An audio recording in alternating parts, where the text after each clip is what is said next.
حقیقت میں وہ لطف زندگی پایا نہیں کرتے۔ یہاں عالم دین بھی موجود ہیں ماشاءاللہ، جنہوں نے دینی علوم چیزیں پڑھی ہوئی ہیں، تو کوئی ان میں سے بھی پڑھے۔ بسم اللہ الرحمن الرحیم۔ قولہ ان لکم ربا۔ اچھا یہ انہو میں ذرا رک، انہو امام غزالی کی ایک پیچھے سے طویل عبارت چلی آ رہی ہے جس میں وہ کہہ رہے ہیں کہ جی علم کلام کی اہمیت کیا ہے۔ وہ کہتے ہیں کہ قولہ یعنی قول النبی، یعنی ایک نبی آ گیا ہے جس نے یہ کہنا شروع کیا ہے کہ بھائی میں نے تمہاری طرف آ گیا ہوں، تمہارے رب نے مکلف بنا دیا۔ آپ کہہ رہے ہیں کہ اس کی اس بات کو جانچنا متکلم کیسے سوچتا ہے اس پہ، تو قولہ اب سنیں، یعنی نبی کا یہ قول۔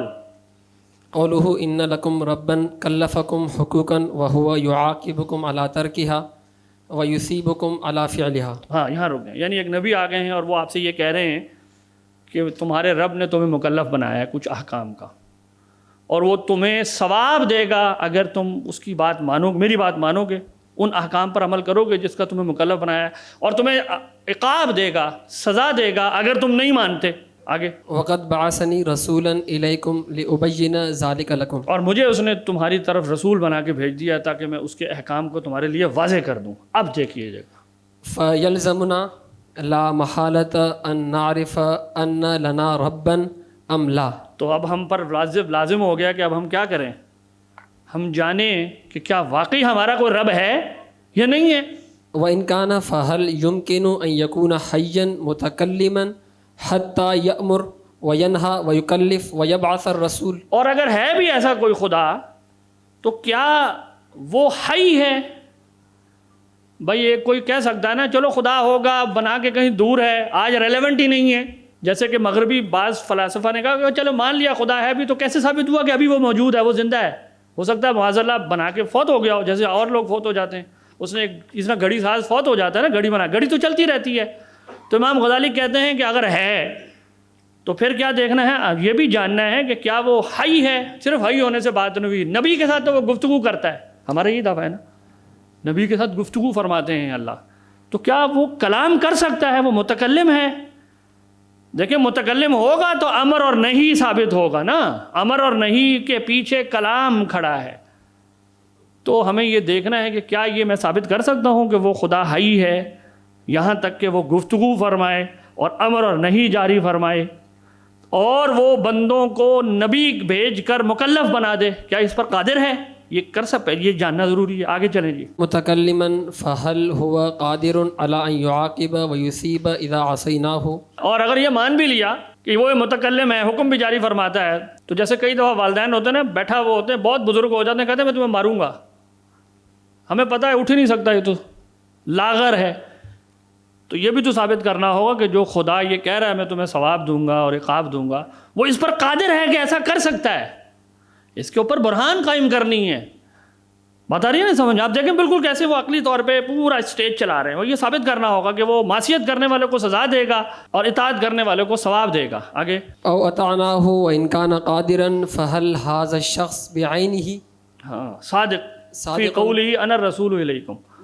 چلے مان لیا خدا یہ سب کر سکتا ہے، سوال یہ کہ یہ جو معین شخص یہ دعویٰ کر رہا ہے کہ میں خدا کا نمائندہ ہوں، یہ اپنے اس دعوے میں سچا ہے؟ یہ بھی تو معلوم کرنا ہے۔ آگے فإن اتضح لنا ذلك۔ اگر یہ باتیں سب ہم پر واضح ہو گئیں، خدا ہے، وہ خاص صفات سے مالک ہے وغیرہ وغیرہ، وہ نبی بنانے پہ کسی کو قادر ہے، اس کے لیے دلیل بھی قائم کر سکتا ہے اس کی سچائی پر، اگر یہ سب، تو پھر اس کے بعد کیا ہے، اب ہم پر یہ بات لازم ہو گئی، اگر ہم عقلاء ہیں، اگر ہم عقل مند ہیں، ان کننا عقلاء ان ناخذ حذرنا وننظر لانفسنا، پھر اب مجھ پر یہ لازم ہے کہ یہ شخص جو کہہ رہا ہے نا نبی کہ تم نے اگر میری بات نہیں مانی تو یو آر ان ڈینجر، تم خطرے میں ہو، اگر یہ بات مجھے معلوم ہو گئی کہ یہ شخص اس دعوے میں سچا ہے کہ یہ خدا کا نمائندہ ہے، تو اب خود میری عقل یہ مجھے کہتی ہے کہ مجھے اس کی بات، آپ دیکھیں کتنے ترتیب سے چلے وہ۔ اگر میں یہیں تک نہیں پہنچ سکا، اگر آپ کسی ہندو سے کہیں کہ بھائی آپ نماز پڑھیں، وہ آپ کو کیا کہے گا؟ وہ کہے گا بھائی میرے نزدیک یہ بات ثابت ہی نہیں ہے کہ محمد صلی اللہ علیہ وسلم اللہ کے نبی تھے، تو ہم اس کو نماز کی بحث تو نہیں کریں گے نا، ہم اس کے اوپر یہ اقام دلیل یا کسی طریقے سے دعوت دینے کی کوشش کریں گے کہ بھائی آپ اس بات کو مان لیں کہ وہ اللہ کے نمائندے تھے، نہیں مانیں گے تو آپ کو خطرہ ہے۔ تو دیکھیں یہ بات بھی سمجھیں کہ کسی چیز پر ایمان لے آنے کے کئی طریقے ہو سکتے ہیں. ہم قطعاً یہ نہیں کہہ رہے کہ علم کلام پڑھے بغیر کوئی شخص مسلمان نہیں ہو سکتا ہے، یہ قطعاً ہمارا دعویٰ نہیں ہے، لیکن اس کا یہ نتیجہ نہیں ہے کہ یہ علم ہی غیر مفید ہے. بھائی لوگ ایمان کئی وجہ سے لے آتے ہیں. کئی لوگ ایمان میں مسلمان کیوں ہوا، یہ کتابیں بازار میں ملتی ہیں، آپ پڑھیں. کئی بڑی چھوٹی چھوٹی سی باتیں ہوتی ہیں، ہم پڑھ کے کہتے ہیں اس میں ایمان لانے والی کون سی بات تھی. ہماری زندگی میں تو عام ہو رہی ہے. کون سی چیز کس شخص کے قلب پر کس طرح اثر انداز ہوگی یہ تو کسی کو نہیں پتہ. ہو سکتا ہے آپ دلائل کا ڈھیر لگا دیں، اس پر اثر ہی نہ ہو سکتا ہے میری گفتگو کرنے کا انداز ہی ٹھیک نہ ہو، یا وہ اس پوزیشن میں ہی نہیں ہے، کسی ضد کی کیفیت میں ہے، اور کبھی اس کا بچہ مر گیا اور اس کو سب سمجھ میں آ گیا. کیا سارے وہ لوگ جن کے بچے مر جاتے ہیں، سعید انور صاحب کہتے ہیں کہ میرا بچہ فوت ہو گیا تو میں نیک ہو گیا، تو سب وہ بندے جن کے بچے فوت ہو جاتے ہیں نیک ہو جاتے ہیں؟ کیا وہ نہیں ہوتے نا؟ دنیا میں لوگ کس وجہ سے نیک ہو جائیں گے، دین کی طرف آ جائیں گے، ہمیں نہیں پتہ ہوتا. بات سمجھ میں آ رہی ہے؟ تو یہ جو بات کہی جاتی ہے کہ ہمیں عقل سے دلیل دینے کی ضرورت نہیں ہے کیونکہ لوگ تو کسی بھی طرح مسلمان ہوتے ہیں، اور بھی طریقے ہیں، تو وہ اور طریقوں سے کوئی منع تو نہیں کرتا، لیکن اس کا یہ مطلب نہیں ہوتا کہ عقل کی بنیاد پر. عقل انسان کو اللہ تعالیٰ نے ایک عظیم تحفہ عطا فرمایا ہے، اس کو قابو نہیں کرنا، اس کو بے قابو چھوڑ دیں. جیسے مرضی کسی کے ذہن میں جو خیالات پیدا ہیں اور وہ سمجھے کہ یہی یعنی طریقہ ہے صحیح سوچنے کا. یہی تو وہ بات تھی جس کو ہمارے متکلمین بھام کہہ کہ انسان کی عقل اس کو دھوکہ دیتی ہے کئی جگہوں پر، تو اس کو صحیح راستہ ایک دکھانے کی ضرورت ہے جس سے وہ نبی کے قدموں تک پہنچ جائے. یہی تو کمال دکھایا ہمارے متکلمین نے.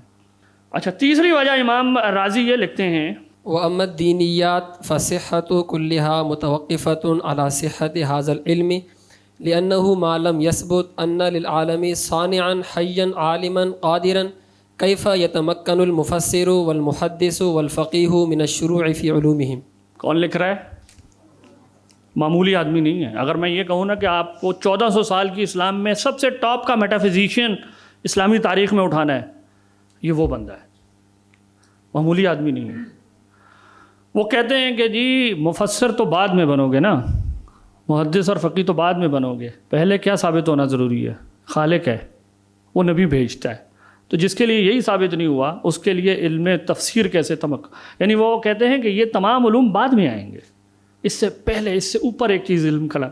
فرسٹ پرنسپل آپ کے پاس کہاں؟ آپ آگے کی بات ہے، فرسٹ پرنسپل تو علم کلام سے آنے ہیں آپ کے پاس. اعلم ان العلوم تنقسم الى عقلیۃ کالطب والحساب والہندسۃ وليس ذلك من ارضنا. اچھا، یہ میں بتاؤں، یہ عبارت میں نے ڈیلیبریٹلی امام غزالی کی آخری زندگی کی کتاب جو ہے نا، آخری عمر میں جو آپ نے لکھی ہے المستصفیٰ، یہ کیا ہو گیا بھائی؟ چل گیا، المستصفیٰ سے لیے. اس لیے کیونکہ بعض لوگ یہ کہتے ہیں امام غزالی نے آخری عمر میں توبہ کر لی تھی علم کلام سے. میں کہتا ہوں اچھا چلیں میں آپ کو امام غزالی کی آخری عمر کی عبارت دکھاتا ہوں، پڑھیں ذرا. اعلم ان العلوم تنقسم الى عقلیۃ کالطب والحساب والہندسۃ وليس ذلك من وہ ارضنا. کہتے ہیں جی علم دو طرح کے ہیں، کچھ عقلی ہوتے ہیں جس طرح کے مثلا حساب ہے، ہندسہ ہے، فزکس ہے، طب ہے. یہ میری غرض نہیں ہے اس کتاب میں، اصول فقہ کی کتاب ہے، یہ میں یہاں نہیں بحث کروں گا اس کتاب میں. آگے یہ مقدمے میں عبارت آئی ہے. وإلى دينية كالكلام والفقه وأصوله وعلم الحديث وعلم التفسير وعلم الباطن أعني علم القلب وتطهيره عن الأخلاق الذميمة. بس یہاں رکیں. وہ کہتے ہیں دوسری قسم کا علم جو ہے وہ دینی علوم ہے، جس میں پہلا کیا لا رہے ہیں؟ کالکلام والفقہ واصول، یعنی اصول فقہ، حدیث، تفسیر، علم باطن یعنی جو صوفیاء کا علم ہے جو انسان کو اخلاق ذمیمہ سے بچاتا ہے. وکل واحد، ہاں جی، وكل واحد من العقلیۃ والدینیۃ ينقسم الى کلیۃ وجزئیۃ. وہ کہتے ہیں یہ ہر جو علم ہے دو قسم کا، یہ دو حصوں میں بنتا ہے، کلیات سے بحث کرنے والا اور جزئیات سے بحث کرنے والا. آگے فالعلم الکلی من المعلوم الدینیۃ هو الکلام وسائر العلوم من الفقہ واصولہ والحدیث والتفسیر علوم جزئیۃ. لأن المفسر لا ينظر إلا في معنى الكتاب خاصة والمحدث لا ينظر إلا في طريق ثبوت الحديث خاصة والفقيه لا ينظر إلا في أحكام أفعال المكلف خاصة والأصولي لا ينظر إلا في أدلة الأحكام الشرعية خاصة والمتكلم هو الذي ينظر في أعم الأشياء. ہاں جی یہاں رک جائیں. وہ کیا کہہ رہے ہیں کہ یہ جو مفسر ہے وہ کسی خاص آیت کے ساتھ بحث کر رہا ہے، حدیث والا خاص حدیثوں سے بحث کر رہا ہے، فقیہ جو ہے وہ اعمال جو عملی احکام ہیں خاص پرٹیکولرز کے ساتھ بحث کر رہے ہیں، یہ سب پرٹیکولرز کے ساتھ بحث کر رہے ہیں.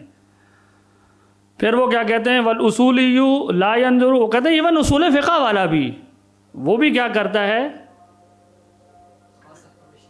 وہ بھی خاص احکام شریعہ کے دلائل کے ساتھ بحث کرتا ہے. والمتکلم هو الذی ينظر فی عام الاشیاء، براڈسٹ پرنسپلز کے ساتھ کون بحث کرتا ہے؟ اصول فقہ کی کتاب میں لکھ رہے ہیں. آگے چلیں، تھوڑا سا بیچ میں اور بحث ہے، میں نے چھوڑ دی عبارت.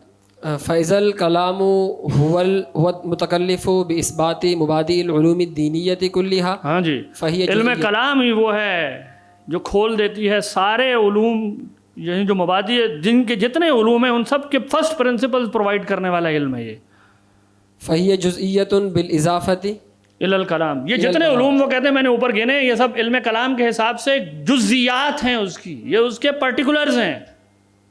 فالکلام هو العلم الاعلی فی الرتبۃ اذ منہ النزول الی هذه الجزئیات. تو سب سے ٹاپ کا علم کیا کہہ رہے ہیں غزالی؟ علم کلام ہے. اگر تو امام غزالی نے حالت نظام میں کہیں توبہ کی تھی تو مجھے نہیں پتہ.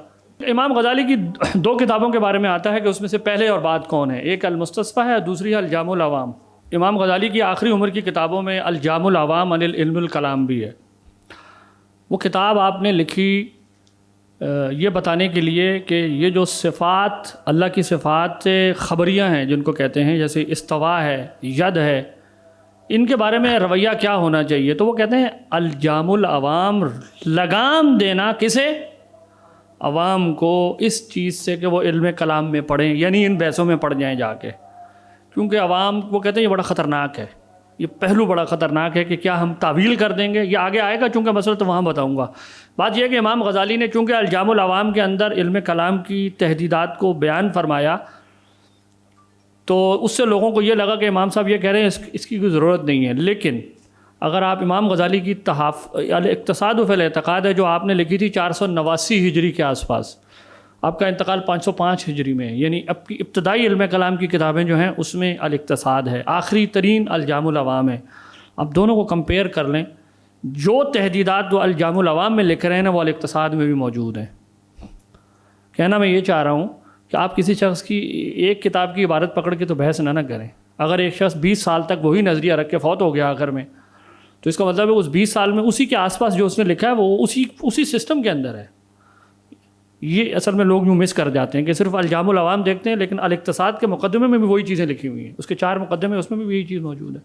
ٹھیک ہے، تو ہم اصل بات کی طرف چلتے واپس آتے ہیں اپنی عقائد کی تشریح اور نئے جو مسائل پیدا ہوتے ہیں. علم کلام اس کے لیے ہمیں ایک فریم ورک دیتا ہے. امام اشعری کی کتاب کا ایک ذکر ہوا مقالات الاسلامیین. آپ اگر وہ کتاب پڑھ لینا تو حیران ہو جائیں گے کہ ایک ایک مسئلے پر اتنی آراء مسلمانوں کے اندر دوسری تیسری صدی ہجری کے اندر موجود تھی کہ انسان حیران ہو جاتا ہے. خدا کی ذات کے بارے میں عجیب و غریب عقائد لوگ رکھتے تھے. بعض لوگ کہتے تھے خدا نیچے سے جو ہے وہ انسانی دھڑ کی طرح اوپر آ کے ہولو ہے. اس طرح کے تصورات بھی موجود تھے. پہلے کے حالات اچھے نہیں تھے، اور پہلے کے حالات اگر پڑھنے ہو، جب when you do not have a very good system of analysis, پھر کیا ہوتا ہے تو مقالات الاسلامیین پڑھیں. بھائی وہ تو انہوں نے سسٹم، وہ آپ کو اصول دے دیے انہوں نے تیسری سے، بھائی یہ چیزوں کو یوں دیکھنا ہے، چیزوں کے انالیسز یوں کرنے ہیں. اور ہم آپ انشاءاللہ جیسے جیسے بحث آگے پڑھے گی آپ کو اندازہ ہوگا کہ متکلمین نے کتنے منظم طریقے سے عقیدے کی بحث کو اٹھایا ہے. فقہیات کے اندر آپ دیکھیں جب آپ اصول کو اور فقہ کو توڑتے ہیں تو پھر جس کے جو دل میں آتا ہے وہ قرآن کا مطلب بیان کرتا ہے. یہی ہے جی قرآن میرے نزدیک، میں مجتہد ہو گیا ہوں. تو اصول فقہ وہ ترتیب بتاتی ہے کہ کلام کو ایکسیس کیسے کرنا ہے، لینگویج کے وہ کون سے اصول ہیں جن کا آپ نے خیال کرنا ہے. تو وہی کمال جو ہے وہ متکلمین نے علم کلام میں دکھایا ہے. اور اگر کسی کو اس بات کا یقین نہ ہو، ابھی ہمارا وقت کم ہے، میں اس لیے عبارت کو چھوڑ دیتا ہوں پڑھنے. علامہ تفتازانی، ان کی کتابیں باقاعدہ پڑھائی جاتی ہیں، مدارس کا جو نصاب ہے، یہ کتاب خاص نہیں پڑھائی جاتی. علم کلام پر ان کی سب سے تفصیلی کتاب یہی ہے شرح المقاصد، جو انہوں نے خود لکھی ہے. زیادہ تر کتابیں ان کی ایسی ہیں جہاں انہوں نے شروحات لکھی ہیں، جیسے شرح عقائد نصفیہ کے اوپر ان کی شرح پڑھائی جاتی ہے. ان کی اپنی لکھی ہوئی کتاب نہیں ہے وہ، یہ 5 جلدوں میں انہوں نے خود لکھی ہے. جو یاد مصطفیٰ سے دل کو بہلایا